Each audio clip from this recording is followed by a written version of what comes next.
కొంచెం దూరం జరిగి నిల్చోండి.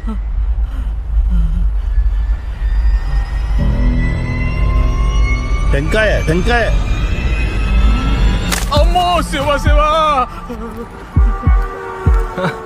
నేను వదిలేసిన నువ్వు వదిలేటట్లేవు కదా. సార్, ఆయన ఫ్యామిలీ కోసం ఎంత మంచి విషయం చెప్పారు, పట్టించుకోకుండా వెళ్ళిపోతున్నారు. పొడి ఇడ్లీనా 6 కోట్లు కావాలంట, నన్నే పొడి పొడి చేశాడమ్మా. సార్, నాలాంటి వాడికి ఇన్సూరెన్స్ ఇస్తారా సార్? నీకు అవసరం లేదు సార్, నేను పోతే నా ఫ్యామిలీకి డబ్బులు రావాలంటే? టీ తాగుతావా? టీ తాగితే డబ్బులు వస్తాయా సార్? రా. Sir tea sir. అన్నా నీకేమైనా కావాలా? మంత్లీ ఎంత సేవ్ చేస్తావు? సేవింగ్సా?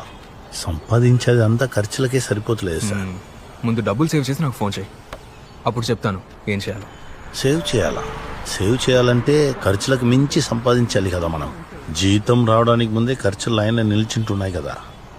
ఎక్కువ సేవ్ చేయాలంటే బాగా సంపాదించాలని ఎవరు చెప్పారు నీకు? మరి ఇంకెలా సార్? ఇప్పుడు నేను నీకు ఒక 2,000 ఇచ్చాను అనుకో, ఎలా ఖర్చు పెడతావు? 2,000 రూపాయలు. దేవుడి హుండీలో 500 రూపాయలు వేస్తాను. తర్వాత కారుది ఒకటి, ఇంటిది ఒకటి, 2 హుండీలు ఉన్నాయి. ఇందులో 500, అందులో 500 వేస్తాను. మిగతా 500 చేతి ఖర్చులకు ఉంచుకుంటాను. ఎలా సేవ్ చేస్తావు?